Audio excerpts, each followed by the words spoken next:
Tuesday is upon us once again, coming off a night of two games. Monday Night Football, Jaden Daniels, Rookie of the Year. I'm going to keep saying it. But, gentlemen, before we get into, again, another loaded show, make sure you hit that subscribe button. We appreciate you guys joining us. David, you mentioned earlier that they're rebooting The Office. Isn't that what aren't they doing? They're rebooting Australia in Australia, and you showed us like the trailer for it, and it's the most unfunny thing I've ever seen. Well, they replaced Dwight with a chick. Mm-hmm. They replaced Steve Carell, Michael, with a chick. Yeah, and it's terrible. Well, again, I'm not as much worried about who they replace him as long as it's funny. Like I got no problem with who replaces them, but just be funny. Like if Amy Poehler, who I think's funny, was on, or Kristen Wiig, you can make it funny. Here's what you don't reboot The Office. Just how about you don't do that?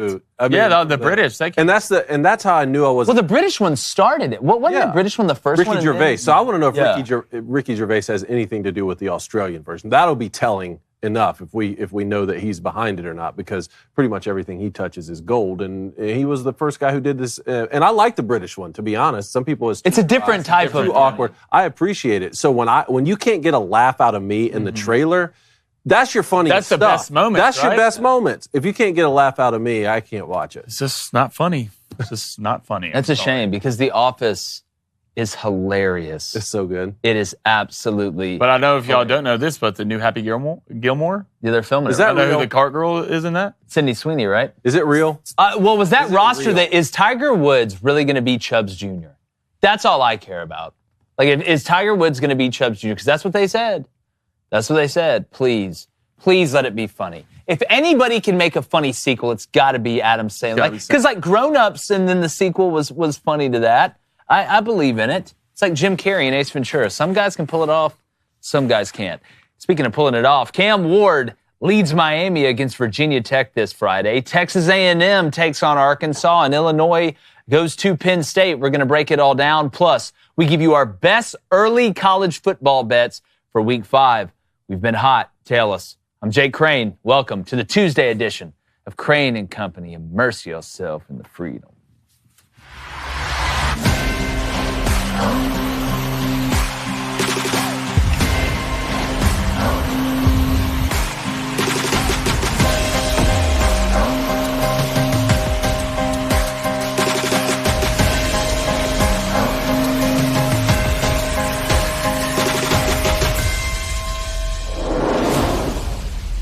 Cam Ward was one of the most sought-after players in the transfer portal this offseason.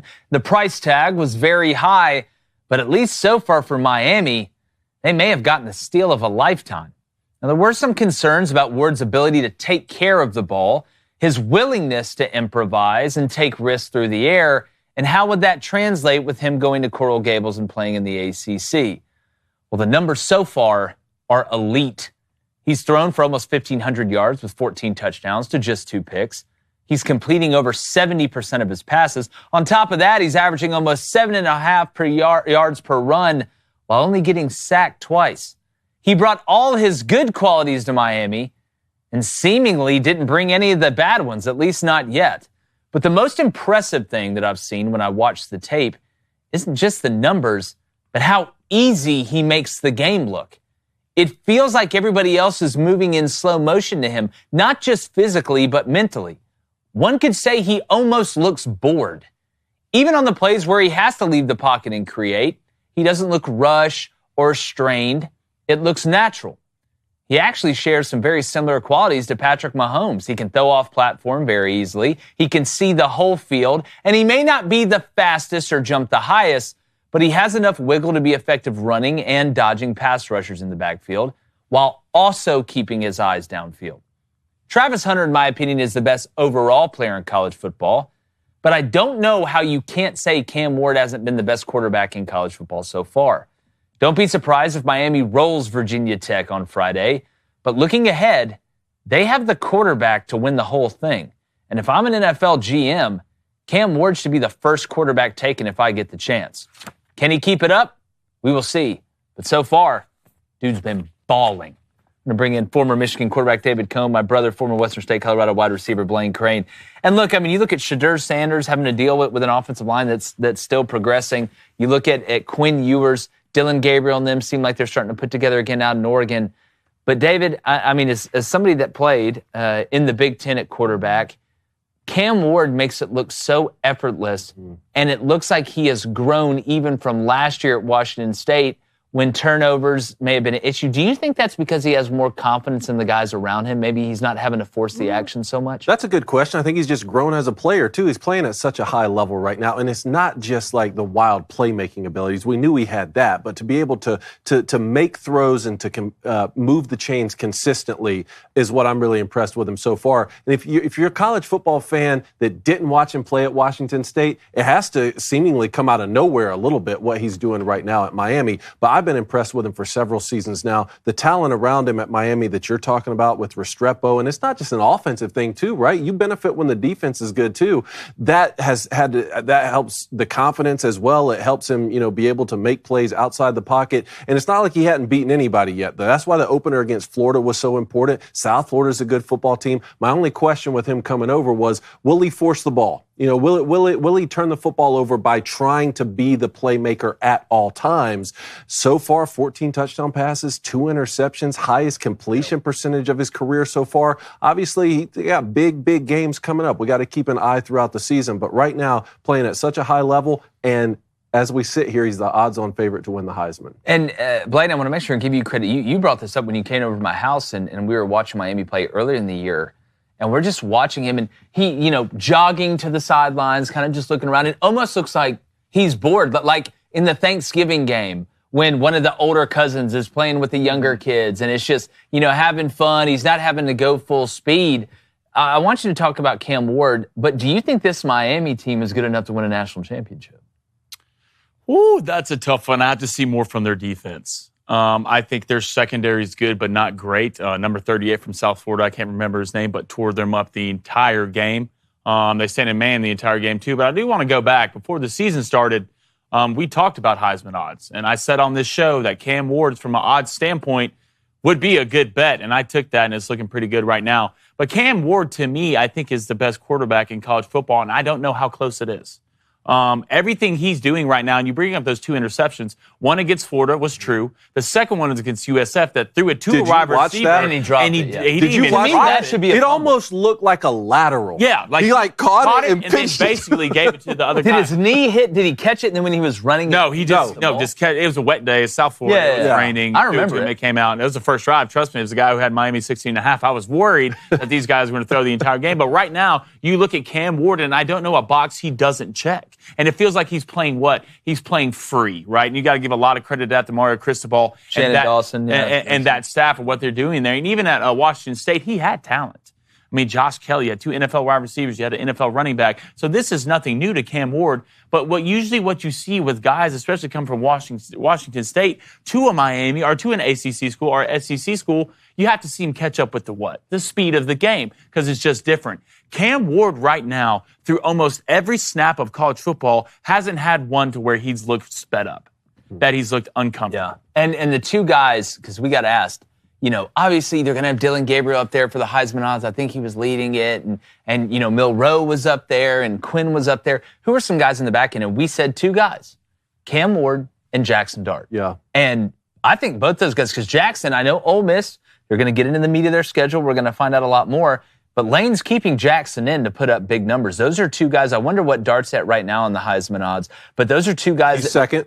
He's second. Cam so the Ward's 2 guys we said. Cam Ward's plus 450 and Jackson Dart's plus 500. And Jackson Dart's only missing playing against high-level competition right now. Yeah. That's the only thing he's missing. And he's got a little bit of a portfolio before that'll give him some grace, because we've seen him play in big games. But no, we're going to keep monitoring that. The poll today, Blaine. Yes, the poll today is who's the best college quarterback, best QB in college football, Cam Ward, Shedeur Sanders, Nico, and other. Yeah, and look, I couldn't put everybody, the Jalen Milroes, the Quinn Ewers, they fall in that other category. So they only do 4 options. Yeah, and put in the chat, if you are going to vote other, who is the other quarterback? Just put their name in there or their last name. We're smart enough to be able to figure it out. But we talk about who we think is the best quarterback in college football. Let me tell you about who has the best coffee in the game right now, and that's our friends over at Black Rifle Coffee. And now You can get 20% off your purchase when you use code DailyWire at blackriflecoffee.com. They have a huge selection of dark roast, light roast, everything in between. They even have a quiz you can take. It's like wine.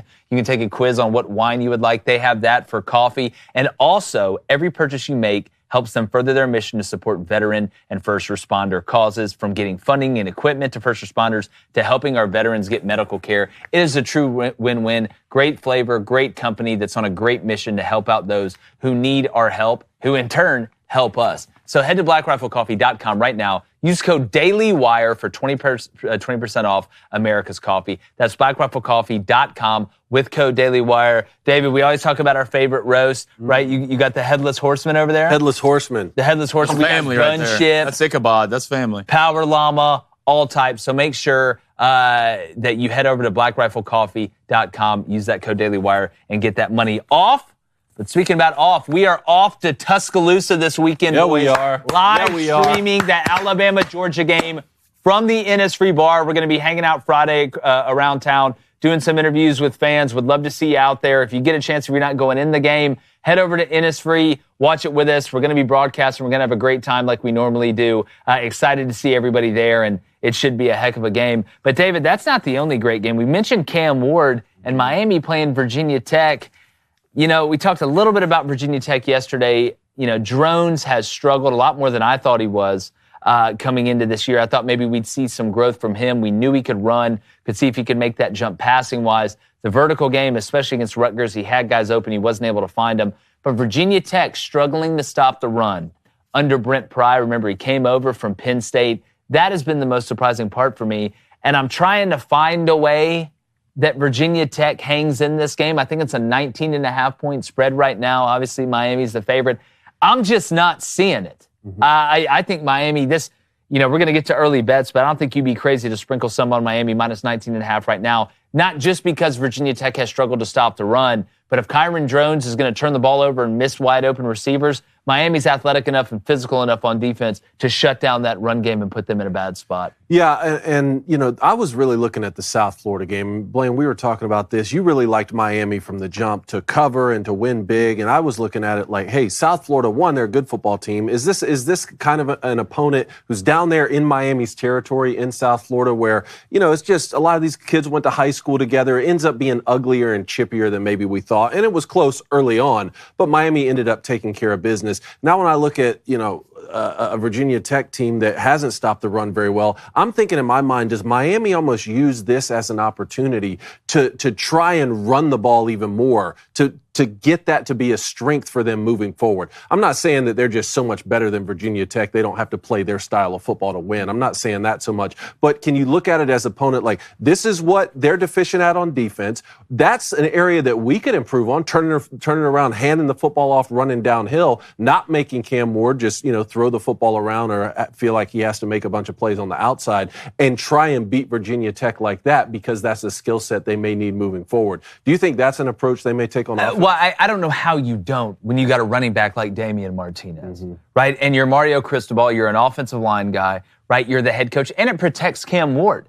Every quarterback in the world, I think, would love to have a solid run game because everything is built off that, not just being able to throw the play-action pass, but it actually protects you. It slows down the pass rush. It does multiple things for you. And Miami, there's going to be some games where maybe they're not able to have all the success with Cam Ward finding Restrepo and some of the other weapons that he has. You look at the tight ends that they have with McCormick, who's like 40 years old. They're going to have to be able to line up and run the ball. If you want to beat the Georgias of the world, if you want to beat the Ohio States of the world, you can't just Dr. Seuss your way at quarterback to do it. You've got to have a run game. You've got to be balanced. That's how you beat teams with an even roster as yours or better. But in no way, shape, form, or fashion. And I want to give credit to Shannon Dawson, the offensive coordinator there, a guy that I'm sure is going to be on the Broyles award list when we start voting at some point. He is going to play to his team's strength. I don't think they're going to go out there and say, you know what, we want Cam Ward to win the Heisman, so we're going to do something that maybe Virginia Tech can stop. They're going to try and run it up on the ground, and that'll set up everything else. Take your shots. Eat your dessert later. I don't know how you wouldn't if I'm Miami. Yeah, the thing about me is I never want to approach a game just kind of, look, we're going to do this. Like, no matter what the defense gives us, we're going to do this. I think you need to approach it. It's like, it gets to the same argument kind of when I think about it. It's like, it's transition in basketball, right? Sometimes as the clock's late, you want that big guy to take the shot. Okay, but I want you to run the fast break correctly. That's what I want. When it comes to an offense, I want us to run what the defense is giving us. If that's running the ball, if that's passing the ball, you can go back to last week against South Florida. Does it feel like Miami threw the ball a lot? Yeah, maybe. They ended up with 180 rushing yards. So it's a timely thing. From an offensive corner standpoint, I would call based on what the defense is getting us, not for us just to get better at something for future in the season. I guess so. Here's an example of what I'm talking about. Miami did rush for 144 against Florida, and that's a bunch of rushing yards in the opening season game. Cam Ward threw for 385. That's what that game dictated. That's what that game called for. Is Miami cool if they win a game where it's the opposite way? If they can rush, you also have to look at what the other team's good at versus what they're bad at and go in with a game. You can switch it up all you want based off what the defense is giving you, but you have to go in with some sort of plan. Is Miami cool saying, yeah, I think we can rush for 385 in this game, and if that means Cam only throws for 144, we're fine with that? Yeah, well, and Blaine, I totally understand what you're saying. There's a reason, a lot of times even in college now, a quarterback has two plays, right, that he can adjust. But a lot of it is the personnel that you send in the game and where the personnel lines up. If I'm going to stay in 11 and 12 personnel and I'm going to go ace and have a tight end on each side, or I'm going to go ace hip and have one in the hip or whatever, the defense is going to have a lot of guys in the box and safeties mugged down because that's the personnel that you're giving them. So to me, it's not as much, all right, hey, even if they load the box, we're going to run it. Well, if I go 12 personnel, their ass going to have a lot of people in the box and it's going to be tight. It's, are we going to go in there and run a lot of 10 personnel? Like, where do you like your matchups? That's what it's about. Football is about matchups. But if they're going to match your personnel, hey, they're going two tights, it's 12, 12, 12. Let's get our guys in here. We want to match. And do you say, all right, even in 12 personnel, even when we're tight, we're going to try and run the ball and see if we can have some success. And if that doesn't work, we can play action out of it, or we can go 10 personnel or 11 personnel and brush a tight end out and go tray open, or trips closed or something like that. So, or tray closed, I'm sorry. But when you look at the way you're going to go into it, the mindset's got to be, we ought to be able to run it. If we go 12 personnel or we go 11 and we call gap scheme run, we ought to be better than you are at pushing the ball forward. I think that's kind of a litmus test, a little bit of just taking what's there, I guess. Yeah, I agree with you some point. It's just I don't want to get into the fact we're just going to do it just to do it. No, I'm not. I don't want to do that because if that's anything you're teaching an offense, what bad habits. We're not going to do that. I want to walk into the mindset that we can get whatever we want from these guys. We can get it through the air. We can get it through the ground. We can get it afterwards at the restaurant. It doesn't even matter. As an offense, I want everything is open. Everything in the playbook is open. You already get to the chat. Hit that like, hit that subscribe button. If you donate, it's on topic. You can bet your bottom dollar it will get read. I don't feel uncomfortable reading this username, but I'm going to do it anyways. $2 donation from Poke Me Daddy. He said, do y'all think Ward's age is going to hold him back? No, How so? Michael I'm Penix from Jr. a draft standpoint. Michael Penix Jr. and Bo Nix were older than to me, I think it's different when you're dealing with somebody that's Bo Nix's age, or even Dylan Gabriel, who we feel like has been in college forever. Guys, remember Brandon Weeden? Remember like Chris Winkie? A lot of these guys that were like almost 30 years old that came in and balled, and that wasn't that big of a deal. I think it's an advantage. I think so. Just like I think teams like BYU kind of have an advantage a little bit when it comes to the maturity of your team when you have older players. If I'm an NFL GM and I'm looking at it, what's really the difference between 25 and 22 or 23? It's not as drastic as the difference between, like somebody that's 35 and somebody that's 25. I think you're more mature. You have more life experience. And since you've kind of, gotten past your degree and the class load may be smaller, that you have more of a professional mindset of this is my job. Like this is me going to work, and it's not that big of a transition. Plus there's another element of this, and I'm glad he brought that up. When you get paid $1 million in NIL, I can see how you handle money. Like, again, it's not like I'm giving a 22-year-old kid or a 21-year-old, $15 million, and I'm like, oh, no, like he's going to go out and do something crazy, which we've seen before. Cam Ward, now with NIL, you've got a lot of money and you haven't made any drastic mistakes. You're used to dealing and having a good amount of money and we're going to give you more. So I actually think it's an advantage. Yeah, if he were asking about running backs, I think you would have a better point, because running backs take so many more hits over the course of a season. Or if you want to switch sports, if you want to talk about pitchers, I would want to draft a pitcher who's had fewer seasons, fewer throws. But for quarterbacks now, especially if you're going to have to start them earlier and earlier on their first contract, then why not have a guy who's 24 rather than 22? Not that you draft based off that. I want to go get the most talented guy. But I'm not only not concerned with it, I do think it's an advantage. If you're going to have to pay guys $65 million a year on their second contract, if they pan out, then I want to find out on the first one, is this our guy or not? Let's go to Andy. He says, if you're talking about highest ceiling, I would say Nico. But if you're talking about the best QB today, then I don't think anybody has separated themselves as the alpha QB. I think you can put Milton, Ward, and Beck all in the same conversation. Milton or Milroe? I think he meant to put Milroe. And Beck. Listen, I'm not going to sit here and say that I think Cam Ward is an ocean better than everybody else. I think you could make an argument Shedeur Sanders is the best. I think you can make a rational argument for a couple guys. I'm talking about today in time. Nico, we know down the road what he's going to be. Some of these other young quarterbacks that college football is flush with. It's just right now. If I had to take a guy right now, it would probably be Cam Ward. Again, it's not by miles, and I don't think you'd be crazy taking somebody else, like some of the guys that we've mentioned. But when I do look at Cam Ward, I think if it was me, if I was an NFL GM, and you said, all right, Jake, you can pick. You got number one pick. It's got to be a quarterback, but you got number one pick. I would probably go with Cam Ward. That's what I'd probably do. All right, let's go to King Malik. What's up, brother? He says, USC, Miami, Tennessee, Ole Miss all have an O-line. Against Shedeur is doing this all by himself with mid to zero help. He's got help on the outside. Yeah, you're right. Colorado's offensive line, like we said, isn't very good. And one of the things we pointed out in the offseason we talked about was, Shedeur's most underrated value is his toughness. I mean, go back and watch the Baylor game. Like, he's taking a beating, hits, man. Like real deal. Like, he's taking, and he will stand in there and deliver it and take it. You cannot like Deion Sanders. You cannot like the way that Shedeur and them handle themselves or whatever.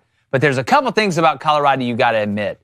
One, they play in some of the most exciting games that we have seen in college football in the past couple of years. They do put on a pretty good show. Shedeur's an NFL quarterback, and Travis Hunter is the most deserving player of a 99 overall rating in a college football video game I've seen ever. So, yes, you're right. I don't think you're wrong. But speaking about physical, David, this Illinois going to Penn State game, you would think, right? If I didn't tell you anything that had happened this year, be like, all right, this one's got 17-14 written all over it, slugfest, going to be played in a phone booth. But when you look at Penn State bringing over Kotelnicki from Kansas and Drew Aller's progression, throwing the ball down the field, Penn State's got a pretty explosive offense that they've shown so far. And then Luke Altmaier in Illinois, you can make the argument they're a throw-first team. I mean, look what he did against Nebraska. Are we going to have a high-scoring track meet in a Illinois-Penn State game? Maybe, and I felt like it was a matter of time with Drew Aller. Obviously, nothing is ever a guarantee, but I was really excited to see if he would sort of come into his own this year. I think the new offensive coordinator has helped tremendously. Luke Altmaier certainly taken advantage of his second home after transferring from Ole Miss, and Illinois has put up over 30 points in 3 of those 4 games so far. The only one they didn't was that dogfight they had against Kansas, which they still won because they're both 4-0. So in terms of like taking the over, do you know what the over is right now? Yeah, it's 47.5. I like the over in that game. I mean, how many points is it right now? Is it 17 and a half? Yeah, and the money's laying Penn State. Isn't that a lot? Confusing Isn't to that me. a lot of points? It's confusing to me. Look, Penn State's defense is for real. They have NFL players walking around. But they're not I don't think they're what they were. Up front, I don't think they're the same. They're like secondary-wise, they got some absolute dogs. But up front, and I don't know how much I believe in this Penn State offense. I'm going to sit here and say it.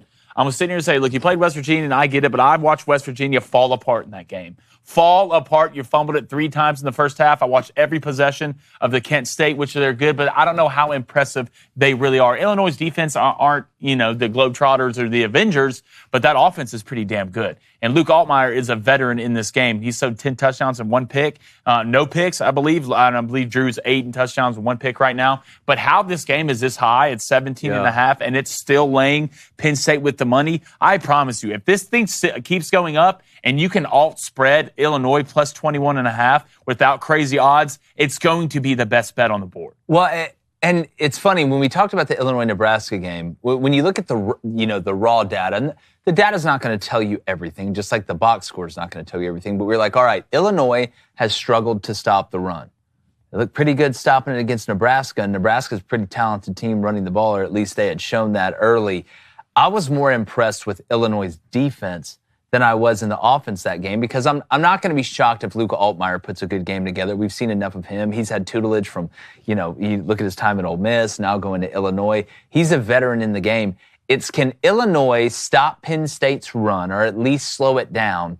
And then a question I didn't think we were going to be asking this year. Penn State wants to take shots. I mean, Kotelnicki said he doesn't want to go 7 or 8 plays without taking a shot, 15 to 20 yards down the field. Can you stop those big plays that we saw Penn State hit against West Virginia that kind of backed West Virginia up and changed the way that they had to play? So Illinois is better than I thought they were going to be. I think a lot of people thought they were going to be, and they're doing it in a different way.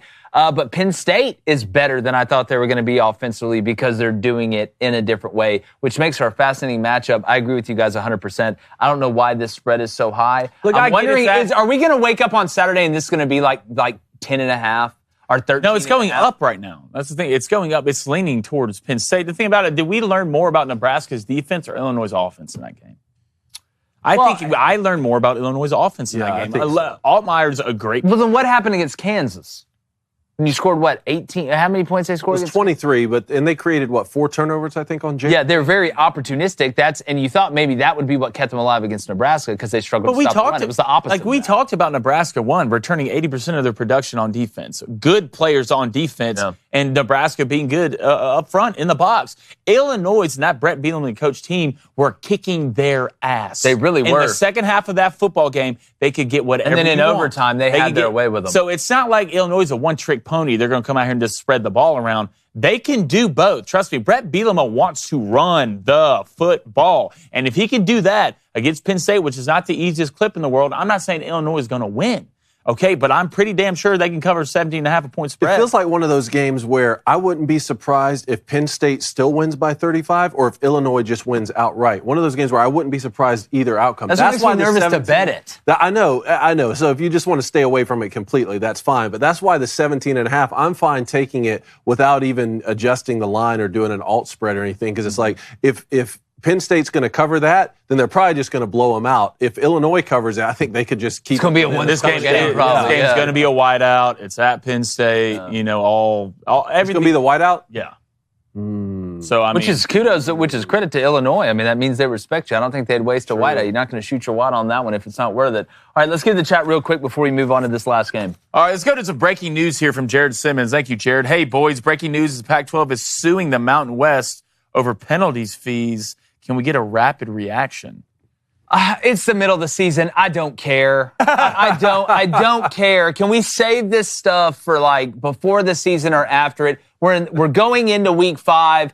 I don't care about conference realignment. Unless somebody is going to play in the Pac-12 this weekend and they're changing conferences, I appreciate you letting us know, but I don't care right now. You know what? Just like the transfer portal has open windows and closed windows. Yeah. We have a closed window. A conference for portal. Conference portal. I just closed don't care. Window in season. All right, let's go to Charlie P. Charlie, what's up? He says, has Drew Aller showed you enough this year already that they could compete for a national championship? I think so.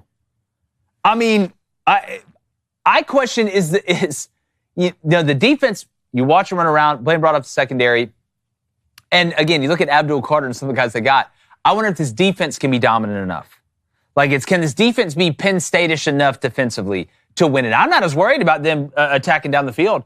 I'm really not after what I've seen. I know at least they'll try and do it. And since they've tried to do it, they've had some success. Now, again, they got to get over the bigger humps in their schedule. And I'm not trying to say Illinois isn't, a big deal. It is a big deal. But look, Drew Aller was one of the guys I said I didn't believe in yet before the season because I haven't seen him do it against high-quality competition.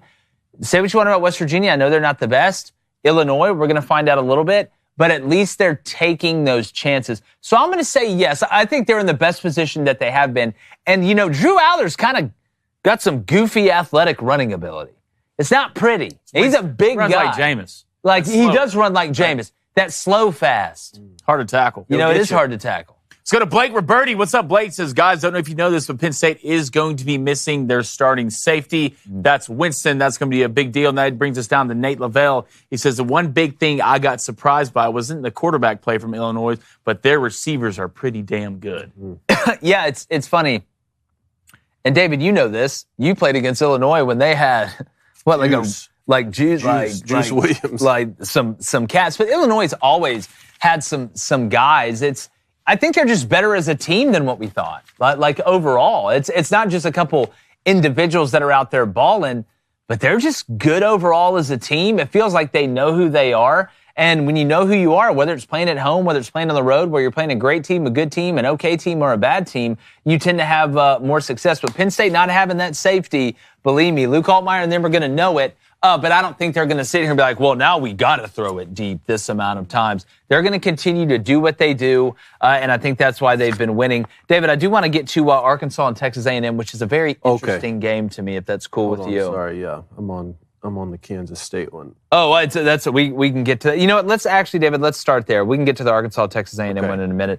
The Kansas State-Oklahoma State game, obviously Kansas State coming off that loss to BYU, in which they were kind of the opposite of what we have expected from Kansas State, right? Protect the ball, run the ball, play good on special teams, and be good on defense.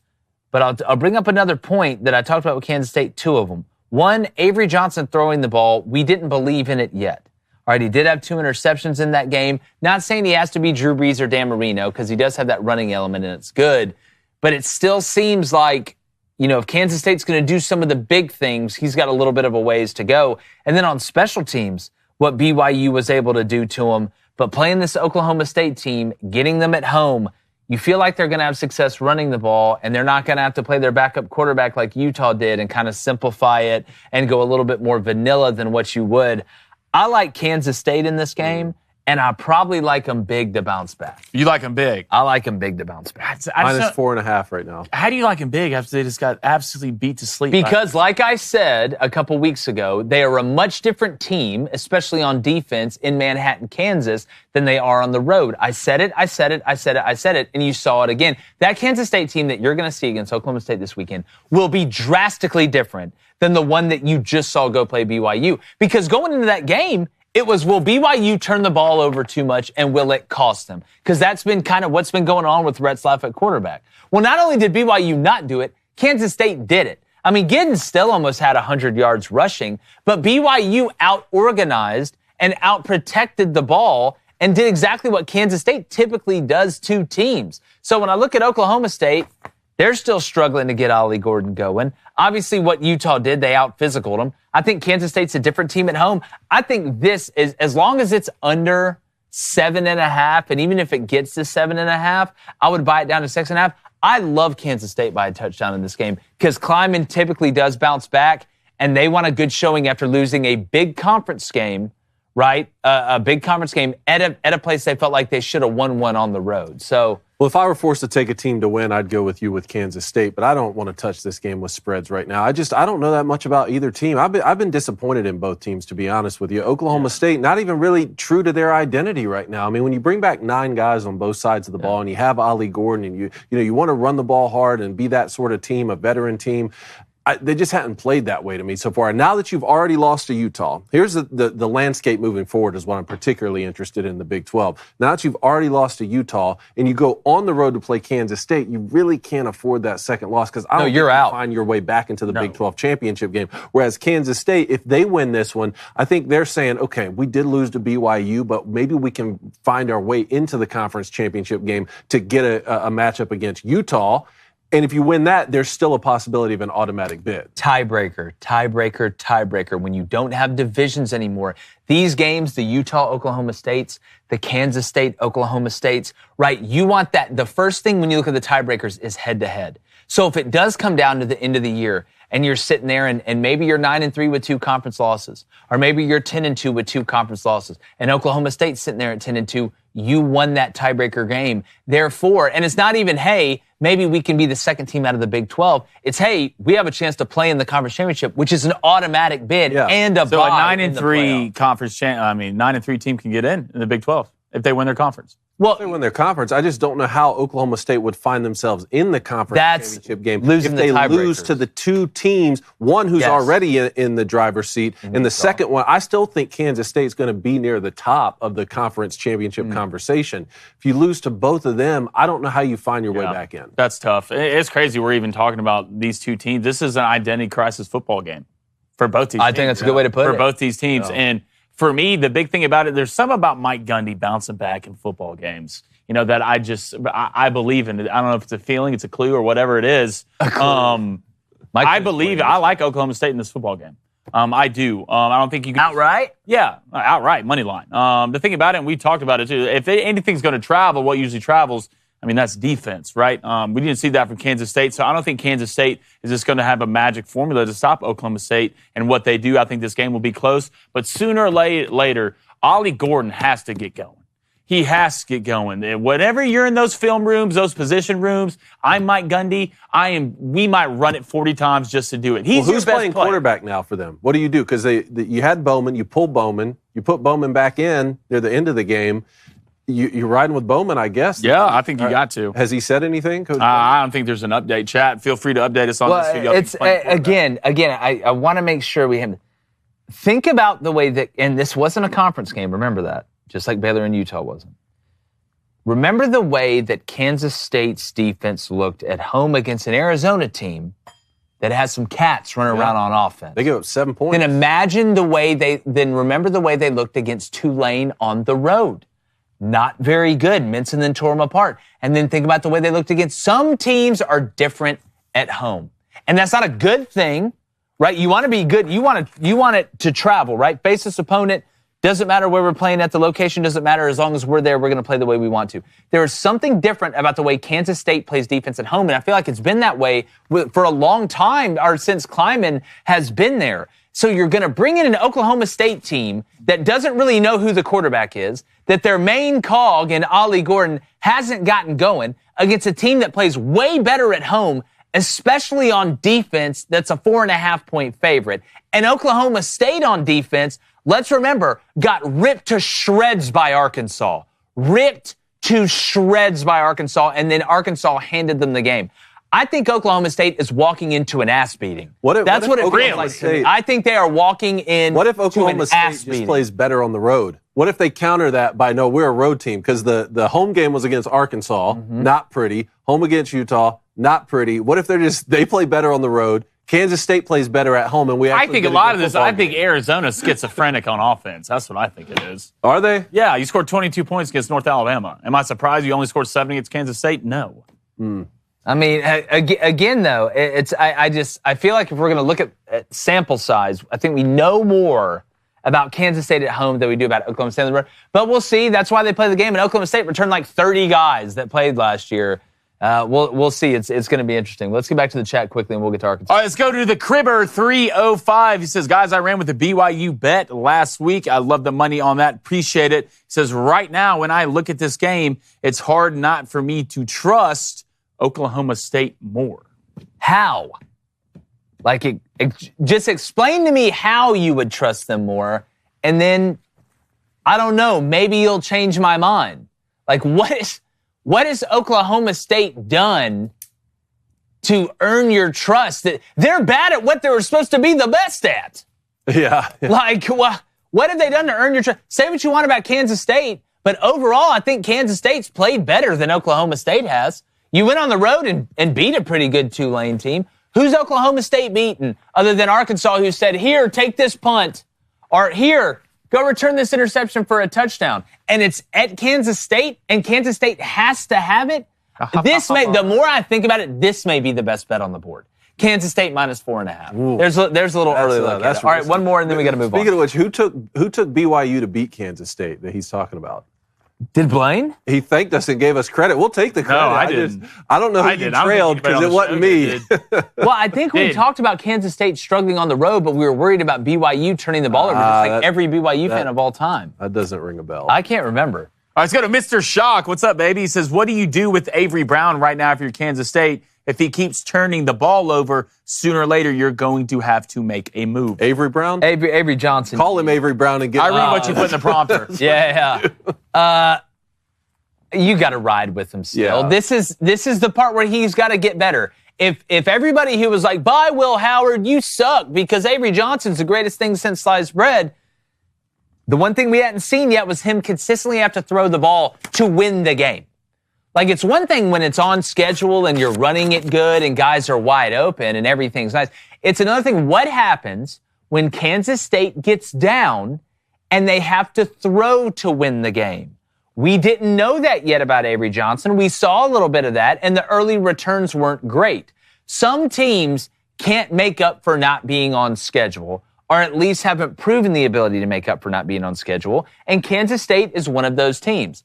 That's why it's going to be fascinating to see them in this game against Oklahoma State. And again, why I'm taking Kansas State, because I think they can stay on schedule against this Kansas State defense. But it's no secret, or against the Oklahoma State defense, it's no secret if you want to slow down Kansas State, you stop the run, and the quarterback run especially, and make Avery Johnson throw it to beat you. But, all right, if you're not worried about staying on schedule, okay, which, some of you are, some of you are not, but you need the energy to try and attempt to stay on schedule, well, our friends over at Ketone IQ have cracked the code. It's a clean energy shot. No sugar, no caffeine. It's not just a quick 20 minutes of, oh, God, I got so much energy, and then all of a sudden you passed out on the steps of your apartment. All right, this is top Olympic athletes like Des Linden, Michael Andrews, Sam Ladlow. They use it. Ketone IQ unlocks the benefits of drinkable ketones. Not the things on a piano. It's Ketones. They allow you to return an ancient source of energy to your body on demand. Compared to other sources of energy like glucose or fat, ketones are way more efficient fuel that can produce more power while using less oxygen. Basically, it's better for you and it gives you even more energy. And for a limited time, you can save 30% off your first subscription order and receive a free six-pack of Ketone IQ when you go to ketone.com/booster. That's ketone.com/booster for 30% off your first subscription order today. You don't need it for 5 hours. You need it for way longer than that. And Ketone IQ is even better for you. So check them out, ketone.com/booster. You'll be glad you did, especially if you got to stay awake and watch all the college football games this weekend, like we know you do, David. But speaking of college football games, there's one more I want to break down. We're going to get into early bets, a little huddle up, and then the phone lines are going to open here in about 3 minutes, 1-855-236-3228. Please try and keep your questions to 30 seconds or 45 seconds so we can get as many people in. Let's not stay on here for 15 Hurry minutes up! talking to each other. Hurry up! I don't care. Hurry up. Yeah. All right. David, we got a little interesting quarterback matchup here. Arkansas, Texas A&M. Taylon Green should be 4-0. Has looked a little bit rocky past couple of weeks, turning the ball over. Really got beat up in that Auburn game. And then Marcel Reed and them just survived your boy Scott Loeffler and Bowling Green. Bowling Green's a problem. Bowling Green, man. Hey, just schedule every Power 4 opponent you can. Let Scotty Loeffler come to town. Yeah, I'm particularly interested to see, how Marcel Reed. It sounds like it's going to be a game by game, week by week decision. Mike Elko said. What was his who's exact starting phrase? at quarterback? No, he said whoever starts at quarterback is going to be a game time decision for the rest of the season. Yeah. So, and if Reed comes out and plays really well, I don't know if Connor Wegman is going to play again. Guys, Texas A&M. Bring the camera. Bring the camera to me. Uh-oh. Bring the camera. Connor Wegman's never going to play at A&M. Okay. Again, Marcel Reed is the future. I don't care what. Look, Mike Elko, great coach. A little coach speak there, right? He knows. I know that that Marcel Reed is going to walk out and be the Who would you want at Auburn, Connor Wegman or Jackson Arnold?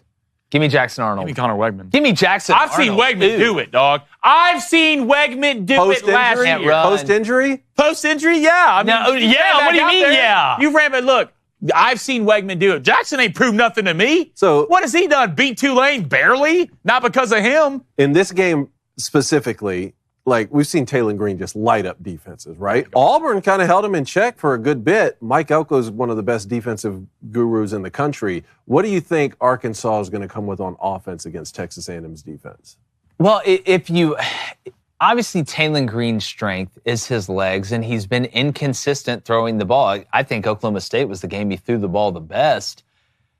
But there's a balance between, like, all right, our quarterback can really run it, but he's also getting beat to death. I mean, that Auburn game, and he's got to stop jumping and doing all this stuff. He's trying to get signed by Dana White. He was getting rocked in that game to the point they had to put in, like, Mekhi Singleton for a drive just to give him a chance to recuperate.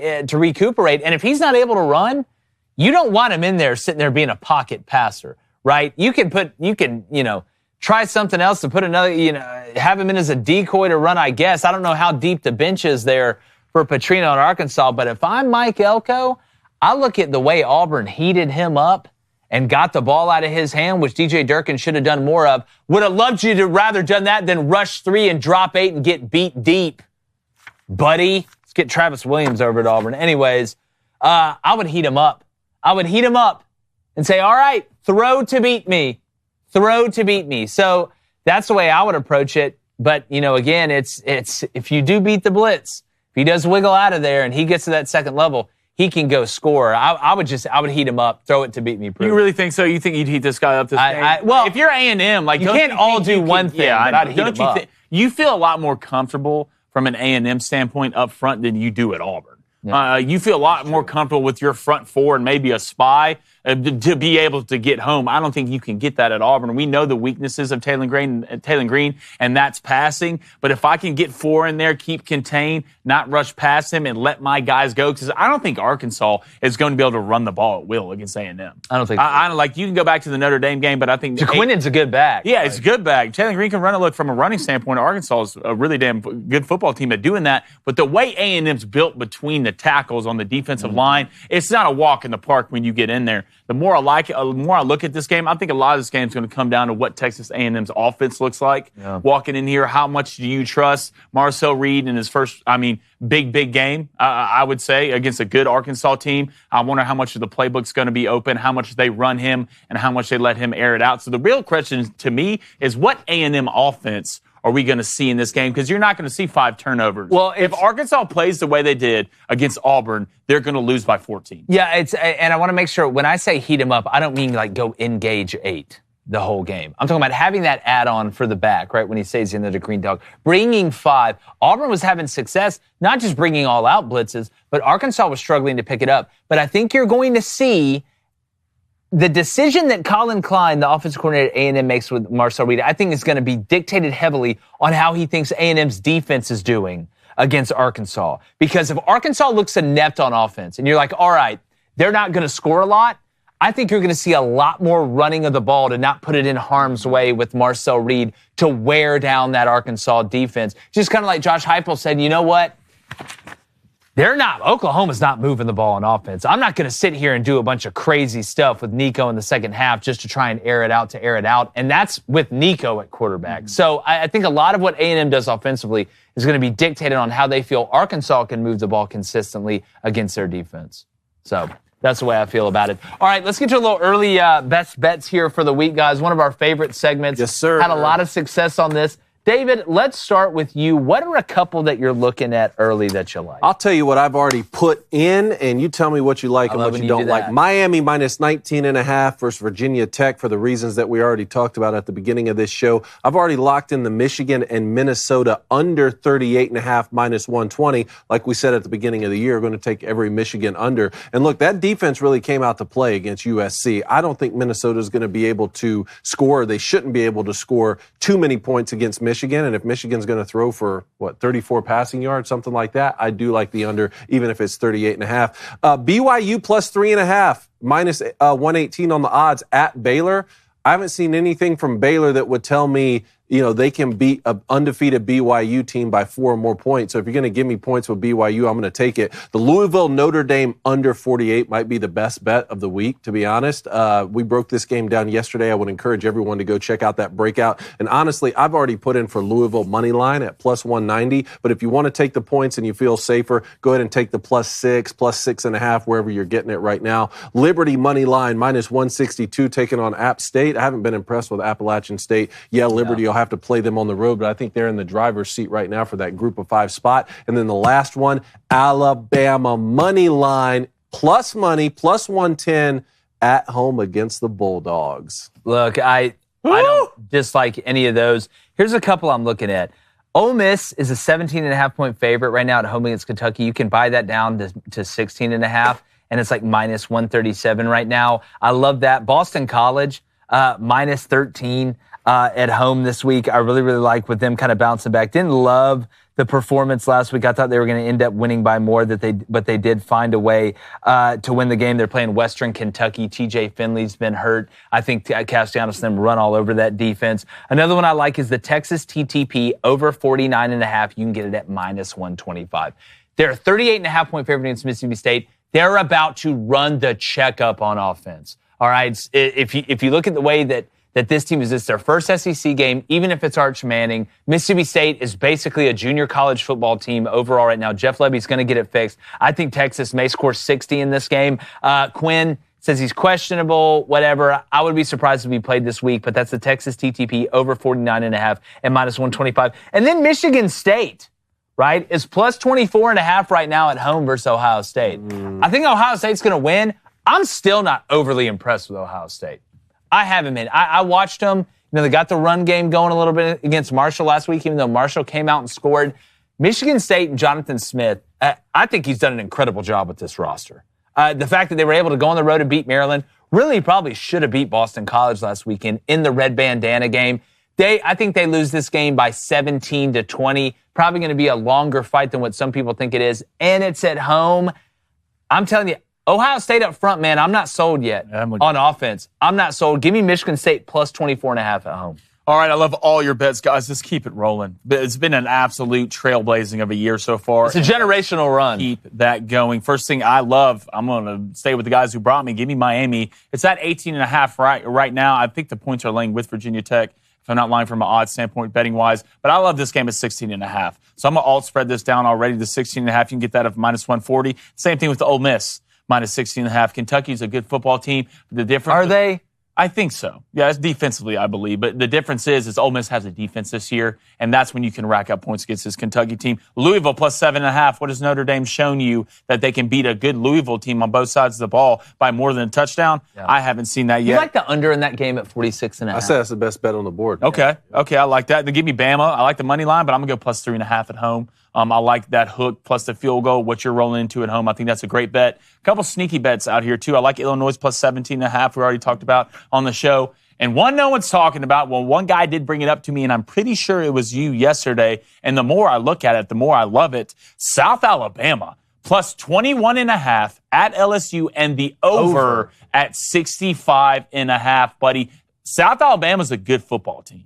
They really are on both sides. Are they to LSU's level? No, but offensively, they can score some points. I don't believe in LSU's defense that much, especially with Harold Perkins going down with the ACL. So I like the over in this game. Is it still at 65.5? I believe so, yes. Because look, South Alabama's going in there with the 65.5. And South Alabama's defense looked a lot better against App State, but they're really, really young. LSU is going to be able to score. You may be right. The over in the South Alabama LSU game could possibly be the best bet on the board. But parlaying that with South Alabama plus 21.5, I don't hate. But I would love to parlay that with the under in the Notre Dame-Louisville game at 46.5. If you're going to go with the two-legger. Is Quinn playing this week for Texas? I got.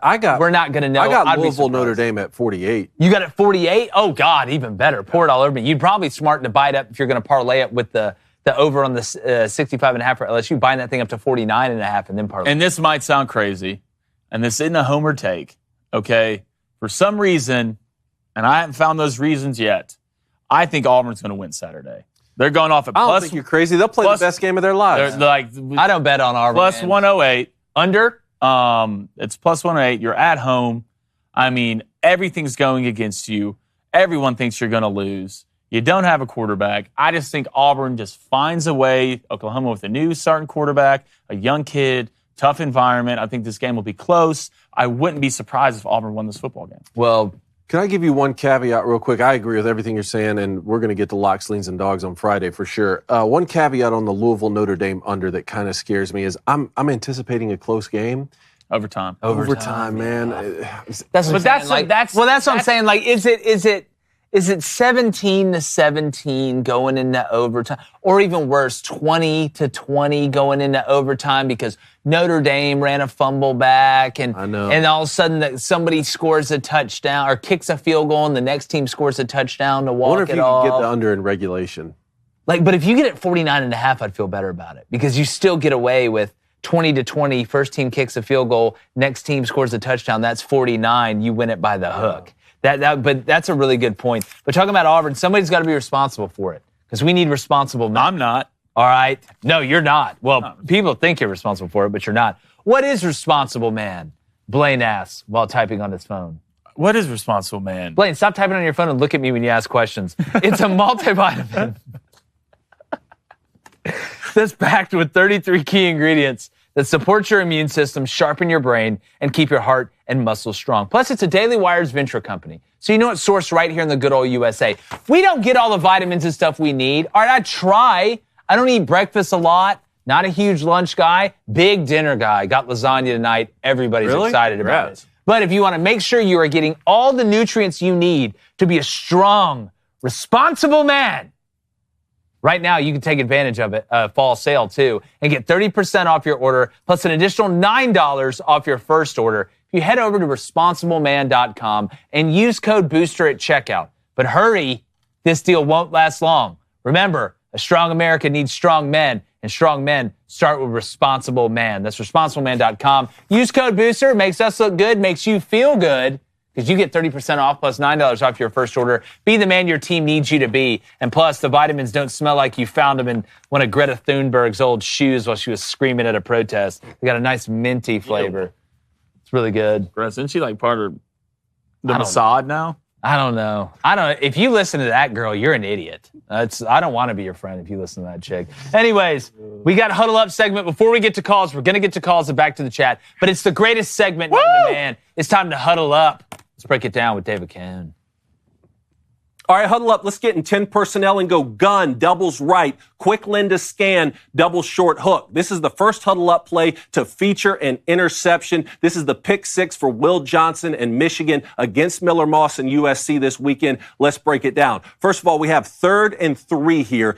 SC comes out in 10 personnel, so they have 1 running back, no tight ends, and 4 wide receivers. We also call this quads personnel, and they're going to line up in a true 2-by-2 formation. So 2 wide receivers to each side of the ball. Now let's talk about our pass protection quickly here. This is quick Linda scan. So there's a man side of the protection, there's a slide side of the protection, and the running back is going to help pick up any pressure. Now Michigan does bring their Mike linebacker here, but SC is fine. They have 6 to pick up 5. So they're good. So that brings us to our route concepts here. Double short hook. This is a mirrored concept, which means it's the same to both sides. Number 1 on each side is going to run the vertical. Number 2 is on the short hook. So let's take a look at what Michigan's doing on defense here. Keep your eyes on Will Johnson, the corner into the boundary. Everything pre-snap looks like quarters coverage. So all 4 defensive backs would have a deep quarter of the field. So Miller Moss thinks he has an easy first down conversion to Zachariah Branch on the hook route here because there's no way that Will linebacker can expand to the flat quick enough. The only problem is really Will Johnson is disguising cover 6. So yeah, it may be quarters to the field, but we're playing cover 2 into the boundary. He doesn't retreat and get any depth. He's sitting, he's waiting in the flat for that route there because he knows there's going to be something quick coming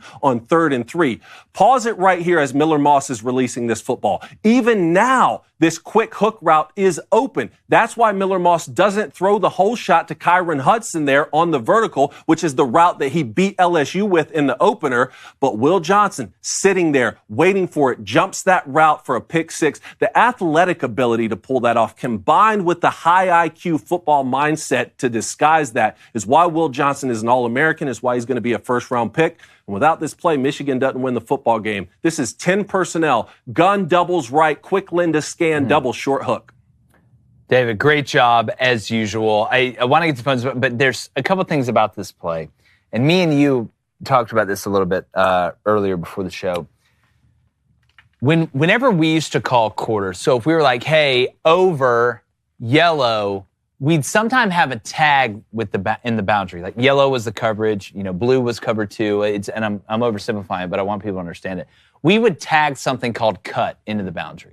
And it's basically a trap coverage because the corner is reading Q to 2, which means I'm looking at the quarterback pre-snap through the number 2 receiver in that set. And then eventually, if what doesn't happen to cause me to use that tag, my eyes are going to work back right to the wide receiver, and I'm going to be able to zone turn it. Cut basically gave us the ability that if number 2 runs a 5-yard out, so if they run stick, right, vertical by 1, 5-yard out by number 2, he could jump number 2's route like Will Johnson just did there, and the safety would take 1 vertical. What's amazing about this is whether it was quarters and they had a tag into the boundary that turned it into a trap coverage capability, or if they were running cover 6, this wasn't an out route by number 2. So if I'm Miller Moss, I'm seeing that linebacker expand, number 1. So I'm like, all right, he's curl flat. So that's the guy. We're going to get in there. He may make the guy miss or whatever. You don't expect the corner to come. But the guy ran a hook, not an out. Now, he got a little depth when he turned around. But even if you're in cover 2 to the boundary, your job as a corner is to funnel everything inside. So if you get 2 verticals, the safety who's responsible for that half can stay over the top and you make it tighter as opposed to letting one run outside of you and expand that to make it harder to cover. Dog, you jump not only the hook, but underneath the hook. So Miller Moss, in no way, shape, form, or fashion has anybody seen Miller Moss seen that. That was just the ultimate bag of trickery. And Will Johnson could have just been guessing. He could have. Sharon Moore did say that Wink Martindale at halftime said, man, Will's going to get him one. If they keep giving a look that they have been given, like, Will's going to get him one. He's like, and then Will Johnson jumped one, and it's the second game in a row. He jumped one for a pick 6, and he's like, man, Wink was right. They had a great defensive scheme. Yes, it could be quarters, and Will Johnson's just smart enough to know, man, I'm probably going to get something quick by one of them or the other. Let me not retreat too soon, and he just jumps it on his own. That's possible. Either way, he'd be leaving that safety on an island if they ran double vertical, which is the play that Miller Moss hurt LSU with on that final play because Zachariah Branch was on the inside vertical to hold that safety, and then he threw the whole shot. They would be vulnerable to that, so maybe he is just jumping it. You just got to tackle him. Normally, if you're seeing cover 6 and it's cover 2 to the boundary, that corner is going to go ahead and be up there in the flat because that's what he's responsible for. I think Will Johnson is just saying, hey, I can freestyle a little bit more because I'm going to jump you, or I'm athletic enough to still retreat on the vertical. And Will has been hit with a couple double moves. He has. I would. He's about to get hit with so many more. They may triple move him. I will say this. We talk about what makes Sark and like Lane and Lincoln and some of these guys dangerous. They do bastardized things. That was like the bastardized version of, that was not a clean from Miller Moss look. Like, that's not something you really talk about because it's so against even what a trap corner would be doing leverage-wise. That's just like, hey, that's not in the rule book. Like, it's a bylaw. So for people who don't know and who are asking in the chat, cover 6, it's 4 to the you're field. You're running 4 to the field, which some people call quarters. All right, and you're running 2 to the opposite, whether that's a boundary or not. And combined, it makes 6. Yeah, and so think about it, too, because the routes from the offense on that were what I said, a mirrored concept. So it's the same on both sides. You don't get a whole lot of that in college football. And you heard Peyton Manning talking about this the other day, too. Like, hey, I don't really like mirrored concepts because I want something different on each side to beat different coverages. So if it is cover 2 across the board, I want something on my left that's a cover 2 beater, but I want something on my right that's a man beater so that I have beaters involved in one play call. So the offense is giving a mirrored look. Well, sometimes the defense does that. They give mirrored. It's cover 2 to both sides, right? Or it's man. In this particular instance, I think that it's split coverage, so quarters to the field or cover 2 to the boundary. Again, it's hard to tell what exactly is happening. And that's the point. That's what they want it to be hard to tell. That is the point. It's like when you have players that are that good at, hey, I'm midpointing. I can midpoint the vertical behind me so you can't throw that whole shot, but then also make a play if you give me stick or give me hitch to the field. That's the whole point, is to make it difficult. And it's absolutely great stuff, David. But all right, let's get to the phone lines here. All right, let's go to Joshua in Knoxville. What's going on, man? Hey guys, I told y'all last week that Tennessee was going to manhandle Oklahoma, but so did we. Does Tennessee go 12-0? Because I think they'll be favored against Bama and Georgia when it comes time to play them. I think it's a lot more of a possibility now than it was when the season started. Going 12-0 in this league with adding Texas and Oklahoma, just in general, is going to be tough. 10-2 is going to get you in, I think, when you look at having 6 of the top 7 teams being in the SEC. I don't think anybody's going 12-0. I said this before the beginning of the year. I don't think anybody is going 12-0. I don't think you're going to walk in favored against Bama or Georgia. Neither of those teams are going to be. Bama, really? We got to wait to see what happens. You think they'll be favored against the loser? Yeah, I agree with that. Like, unless Georgia loses. Unless it's Georgia. It's at Georgia. Yeah. So if Bama loses, y'all, right now that game would probably be a field goal, maybe 2.5 Bama, I would think. You look at odds right now, percentage-wise, they have Bama winning. I think it's 55 to something like that. But I will say this, Nico, as good as he's been, I still want to see that one performance against that big team. Yeah, and I don't think he was great against Oklahoma. And look, I know Heupel says he held some things back. Yeah, I agree with that, the way your defense was playing. But still, I have to see Nico do it against a good football team. Well, I was impressed, too, that because Nico knew he was holding. He knows the rhythm of the play calling when they're cooking. He knows the rhythm of the play calling when they're trying to find it. So Nico's performance in that game against Oklahoma, to me, it's like the starting pitcher that comes out, gives you 6 2/3 innings, gives up 3 runs, strikes out 4. It was a good performance, and he said, you know what? I'm not striking out 9 today. I don't have my best stuff. I'm going to pitch to contact, get us a good performance. I'm not going to lose us the game. That's what it felt like to me in the second half, because Josh Heupel looked and said, Oklahoma ain't doing anything on offense right now. They're having to change their quarterbacks. We're eating them alive. Why would I sit here and try and strike everybody out when I could just have you ground out to short for the rest of the game and let's get our ass out? I'm saying, even with that, Nico hit a big vertical down the sideline when they were up, I think it was 16 with 5 minutes left. Yeah, right before the end of there was the end of a quarter where they decided to run a play and they scored the touchdown on it to Thornton, too. Yeah, Nico's going to have a big day to beat Alabama. Yeah. He's going to have to. Is Bama their first, real team that he can do that against? Because if he shows up against Arkansas, you have Arkansas on the road. Defensively, I'm not that impressed with Arkansas. I don't think anybody is. And then you have Florida at home. That defense has been atrocious all year. So I think it's going to – the 2 games from, a skill level, talent-wise, that are going to match up with y'all are Alabama and Georgia. And look, right now you can have the conversation of Tennessee having the best defense in college football. I think you can put them up there. You could. I think you put them up there with Michigan, to be honest. But right now, Nico's going to have, as good as your defense is, I think Jalen Milroe and the weapons that they have, they will put points on the board. And Nico's going to have a big day against Alabama. And the good thing about that is that game is at home. Well, to go 12-0, you got to be able to win track meets, you got to be able to win rock fights, and you got to be able to win games in the middle. And I think Tennessee's showing you the ability to win. If we're asking ourselves, can Tennessee score 42 if they got to score 42 and win? I think they can. Mm-hmm. If that's what we're having to ask about Tennessee because the defense is that damn good, then Josh, y'all are in a good spot, buddy. Appreciate it, Josh. Thanks, Josh. Thanks, man. All right, let's go to Charlie in Utah. Charlie, what's going on? Hey, how's it going, guys? What's up, Charlie? So that BYU game on Saturday was pretty crazy. Wild. It was one of the – we talked about it for 20 minutes at church. I bet. Perfect place to talk about BYU. But I was just wondering what you guys thought about. It was a good win for Utah and BYU. And I was wondering what the odds you guys thought were of BYU and Utah both going into their rivalry game, which is in, I think, a month and a half or so, called the Holy War.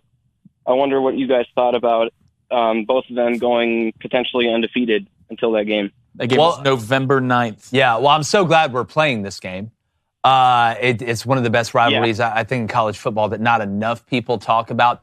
Here's my thing with BYU and Utah. With Utah, I know who they are, but I don't know if Cam Rising is going to be playing. I can't bet on Utah until Cam Rising plays 2 games in a row. I can't do it. Maybe I take the under. I know defensively they're good. That's why they're able to win the game against Oklahoma State, and their physicality travels. We've talked about that with Kyle Whittingham the whole time. And I still, with BYU, I've got it. Is the not turning the ball over thing who y'all are now, even though I saw you do, I mean, even going back to the SMU game, it's on the road where I worry about BYU.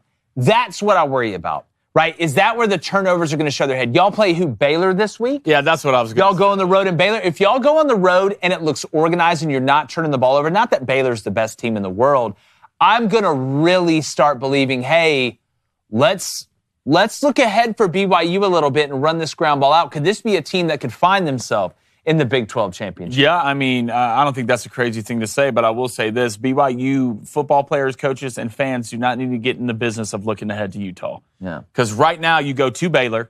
Agreed. Not an easy win. Dave Aranda's trying to say Arizona at home, not an easy win. You have Oklahoma State at home, and then you go to UCF. So right now, if you're a BYU fan, you need to stay grounded to every team you play. I don't care if you beat Kansas State 38-9. It doesn't matter. You need to be focused on every team you play Saturday. Did you say they play Utah on November 9th? Mm-hmm. It's very fitting. We get the Holy War the Saturday after the presidential election. Yeah. That is true. Oh, my goodness. Hey, I thought it was coming sooner than that. But, Charlie, we're going to see, buddy. Great call. Charlie. All right, let's go to Michael in Alabama. Michael, what's up, man? What's up, man? Well, hey, what's up? Hey, Jay. What's up, Mike? What do we do, man? We're playing musical chairs out there. Where would you go if you're Hugh Freeze?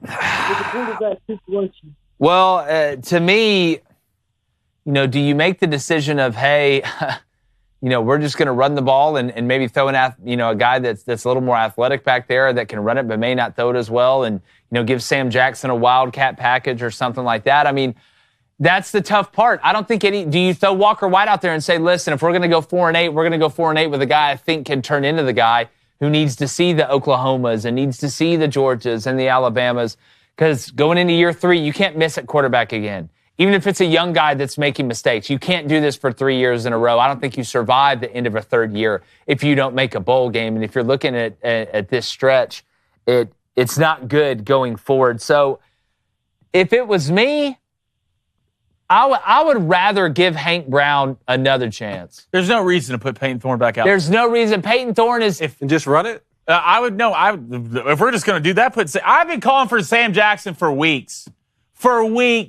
Why not? Why not? I have people send me practice film of him absolutely cooking our defense. Why wouldn't you? I don't understand. The only thing I heard from the Walker White kid is he can't remember the plays. Well, dumb it down. Dumb it down as much as possible. We had a kid in high school named DJ who couldn't remember the plays, so we got him a wristband that told him exactly what to do on each play. And you get to talk to him in the helmet. You get to talk to him. But, Mike, we're going to see, buddy. Appreciate it, Michael. All right, let's go to Brian in Michigan. Brian, what's going on, buddy? Hey, how's it going, guys? What's up, man? What's up, man? Hey, you guys. Hey, just calling in after last week. I was pretty happy with the results of the Michigan USC game, but I had an observation that I have for Michigan, and I wanted to see if you guys agree or disagree. So, a lot of teams get on the field with Michigan. They think that they're prepared for the physicality that they bring, and a lot of teams get blindsided with how physical Michigan is. There's going to be teams that always are going to get better athletes than Michigan, the Georgias, the Alabamas, the Ohio States, et cetera, et cetera. But I think that Michigan, their calling card is that they have established themselves as pound for pound the most physical culture of any college football program. Do you guys agree or disagree? What's the question? Well, Mike Tyson, everybody's got a plan until you get punched in the face. I think people are like, all right, especially now, they know what Michigan's going to do. But it's not just like the initial, all right, it's first quarter, second quarter, third quarter. By the time you get to the fourth quarter, you're like, good God, these 6'7" Siberian cave trolls just keep leaning on me. Literally, we were watching the game. It's water against a dam. It may not break it at first, but all of a sudden, that crack starts to form. That first crack forms, buddy, that water's going to start spewing through. And it's like gravity. It's smushing you over time. Miller Moss looked like he was in hell. Yeah. Oh, God, like, he was. It was the closest thing that you could probably get to. And that's why I go back and think, damn, Texas is good. Yeah. Yeah, that's what I keep coming back I do think Michigan figured some things out since week 2, though. Yeah. Part of it was Texas was just that much better, but I think Run part of it it, too, more. was like, wait, we're not doing the right things in some areas. But I have to say, as like being affiliated with this program and that being my alma mater, I love that toughness is the identity. Yeah. Right? Like, it's one thing just to always have the best players, or one thing to just always win the most games and most championships. But when your identity year in and year out is toughness, and that's how we want to win on both sides of the ball, that's something you can rely on. Toughness and smart. Like tough and smart is very... Michigan can have 2 of the top 3 picks in the draft and win 8 games. Yeah. Well, Brian, that's a good way to leave it. What's your prediction for the rest of the season? After what you saw, is this still a 10-win ball club? I do. I think that I think that they potentially could. I think what they need to do while they've got through the first tough stretch of the season, the next few games against the Minnesotas and some teams that they're going to be, they're going to physically overpower. I want to see them develop a little bit of a short and mid-range passing game, get Alex Orji comfortable with passing the ball, because I know that when they get to play Oregon and Ohio State, they have better run defense. They're going to have to orchestrate some semblance of a passing game that can make their running game more effective. So I want to see how they do until they get to Oregon, and then we'll go from there. But thanks for the call, guys. Definitely, Thanks, Brian. Appreciate it, man. All right, let's go to Tyler. Yeah. Do what? I hate it. You hate what? Run it more. I hate it. Don't throw what from watching Oregon do you think their D-line is going to stop Michigan? Well, I mean, I'm sitting here looking at Ohio State, not trusting Ohio State's offensive line. Like, look at this game against Michigan, Ohio State.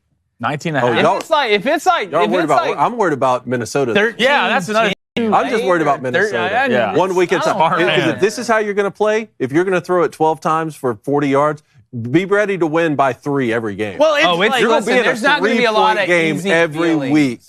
There's like in the fourth quarter for Michigan fans. All right, Tyler in Florida, what's going on, man? Hey, fellas, how we doing? What's up, man? Not much. Just hey, before I get out, anybody got a room I can stay in? We got a little storm coming this way. Yeah, come on, dude. Blaine's got on my couch. Yeah. No, I can't stay with Blaine. I can't trust anybody that doesn't eat cereal and mint chocolate chip ice cream. Okay. Well, then, don't bring your communist self to my apartment. I loved y'all's talk on hurricanes. Unfortunately, I have to agree with Blaine on this one. What's going to hold us back is our secondary. I don't think we're very young.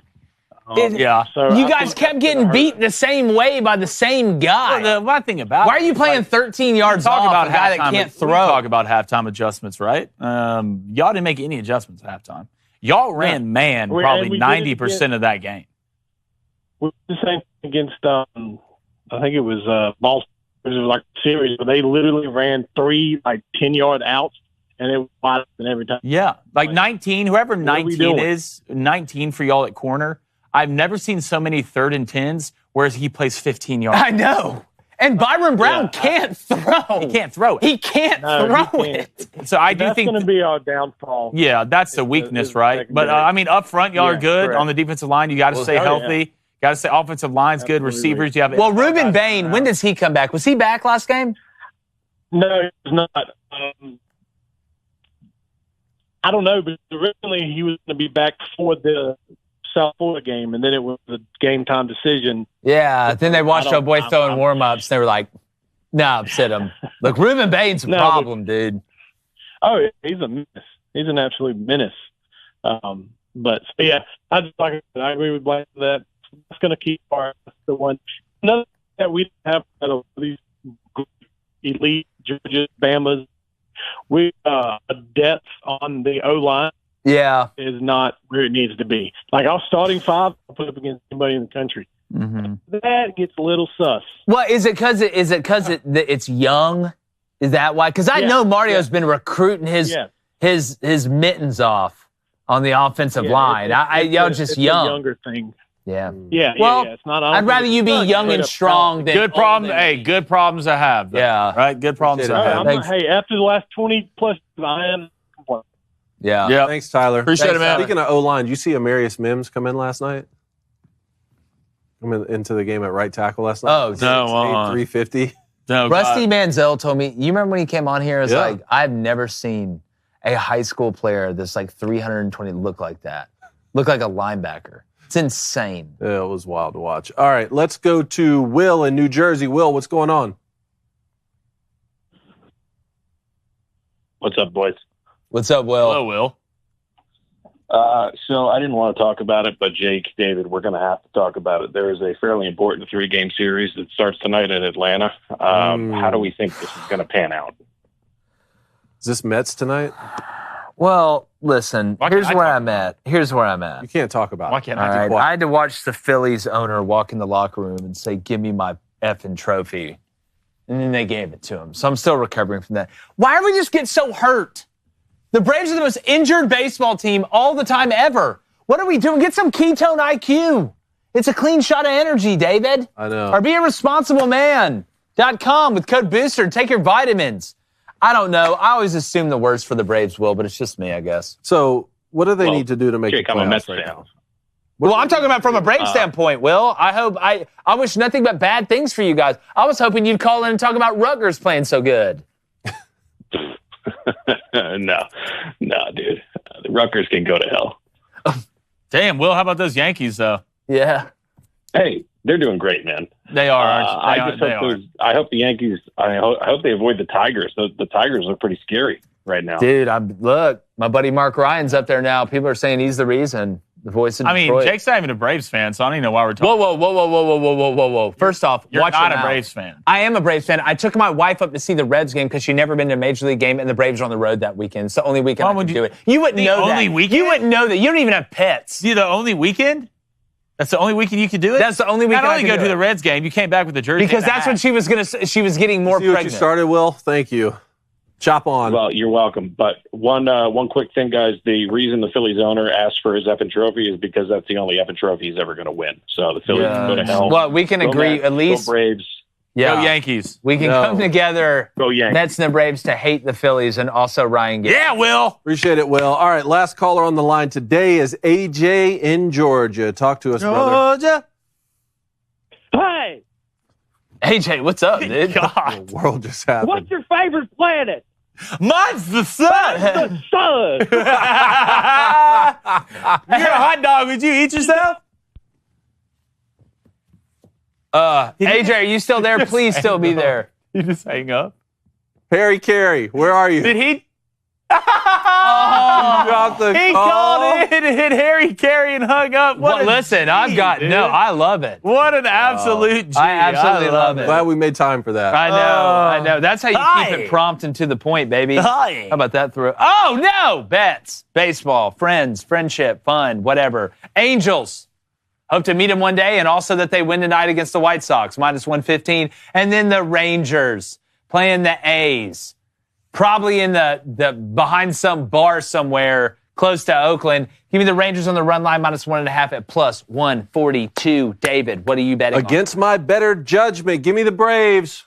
Give me the Braves money line. We just talked about it. Have to have it. Need it. Trying to make the playoffs or not. Braves minus 142. And then go ahead and give me the Angels minus 115. Playing the White Sox, I feel good about it. All right, got to bet baseball because it's my job. Cubs money line minus 130 and Guardians money line minus 160. The Indians? The Indians money line minus. Who cares, guys? All right, let's go. It's football season. Let's go to Ace. He's going to take the Rangers money line. What a great decision, minus 115. And the Dodgers money line, minus 120. Chat donations. All right, if you donated today, guys, thank you so much. We're going to start it off with John Wayne Gacy's boys. What? I didn't think y'all made it out. Congrats. $2 donation. Is Peyton Thorne a Helen Keller descendant? It's crazy you bring that up. What? What do you got? You got the book, the story of his life. Actually, Peyton Thorne's writing one. It's called Interception, the story of my life. Well, somebody who's watching this, chat, or whoever it is, I want you to take this off, all right? And I want you to put Peyton Thorne's name right here. We're going to sell it. I can't get over the handle name. It's beautiful, isn't it? Let's go to JDF with a $10 donation. Appreciate it, brother. First, love you guys. Love you. But second, can Yin show some love to the city of champions? Steelers 3-0. Pitt 4-0 to start. Would you guys stick with Fields or put Russ in? I mean, you're 3-0. Stick with Justin. I just remember a guy who sat here and said Justin Fields should be the starter of the Steelers. Now look at him. I think a couple of us said that. Prosperity, right? Yeah. No, you got to stick with Justin. You're 3-0. Tomlin just wins, dude. Just wins. Just wins, man. All right, let's go to a $2 donation from the New York Hunter. He says, Archie Manning will solve the Giants' problems in 2026. Archie? All right. Archie's got some ball left in him, man. Yeah, he does. Sure. He could run a couple plays. It's going to be so... You think the hoopla about him choosing a college was crazy? Remember how with Eli Manning, he told the Chargers no. Like, no, I'm not going there. Be interested to see where This is crazy you can do that. Yeah. Isn't that crazy? Nah. Hey, it's the GM of the Ravens. Can't wait. Nah. No, it's like you do the thing where you crumple up paper like, sorry, I can't hear you. Oh, no. Let's go to $5 donation from Justin. Justin, thank you, fellas. It's a whiteout, and everyone knows that's going to be a tough atmosphere at Penn State. Yeah, that's still a lot of points. $5 donation from Joshua. Thank you, Joshua. Tennessee will play Ole Miss and UCF in the playoffs with a semifinal against Bama and then a rematch against Texas in the championship, and the real UT will win. Remember he said that. If you call that one perfect, FBI. Straight to Vegas and then calling the police. $5 donation from Ed. Appreciate it, Ed. The biggest issue with Texas is what we haven't seen, haven't been challenged through the air, and no explosive runs by the running back room. Are they still the best team? I mean, so far you've looked pretty daggum good. I'm not worried about Texas. You know, if you're talking about defensively maybe challenged through the air, okay, I can understand that, but I'm not worried about anything offensively for Texas, and you were able to match Michigan's, not only match it, but overtake Michigan's physicality against them on the road. I'm still buying Texas. $5 donation from the Cowbell crew. Appreciate it. He says, how much trouble is Jeff Levy at Mississippi State? I know this is his first year, but we look terrible. Yeah, look, you got to give the man time. The roster was really, really bad. Everybody knows it. He's not in any trouble yet. They're smart enough to give him time. Don't y'all are about to get murdered by Texas, though. Like, it's going to be bad. $5 donation from HBK. Appreciate it. What do you think of this plus 103 parlay? Michigan minus 2.5. Ole Miss minus 6.5. And Miami minus 6.5. About to put the rent on it.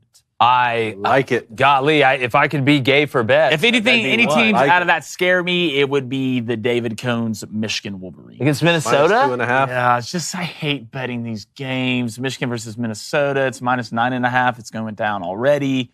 It's just it's a good parlay, but there's one team I would be worried about in this 3-leg. I think it. I love it. You said you get it at plus 103. Yeah, it's going off at plus 103. I like it. I mean, yep. That's not a bad bet. $5 donation from the Kentucky guy. Appreciate it. Says, fellas, do we have a chance this weekend against Ole Miss? I'm still waiting for our offense to get going.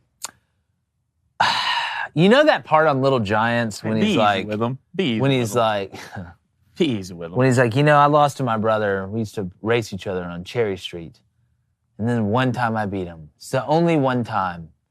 And the whole time growing up that I beat him, there's always just that one time. You guys got no chance. There's not even going to be one time. I like Ole Miss massive in this one. Massive. Let's go to a $5 donation. Sorry. I mean, I'm sure I appreciate you watching the show. I'm not trying to be an ass, but I don't think it's going to be good. $5 donation from Mac. Appreciate it, Mac. He says, fellas, I listened to you before the year and put a good stack on Cam Ward winning the Heisman. If we hit it, I will share the spoils. What was that, like plus 1,800? It was a lot. And I think Jackson was even higher. I think he was behind Cam. I hope so, brother. All right, we're going to do a $2 donation from Justin. Appreciate it, Justin. What does it take for Michigan State to pull the upset, boys? I need it. Ohio State's going to have to play bad on the offensive line again, and it's going to need to.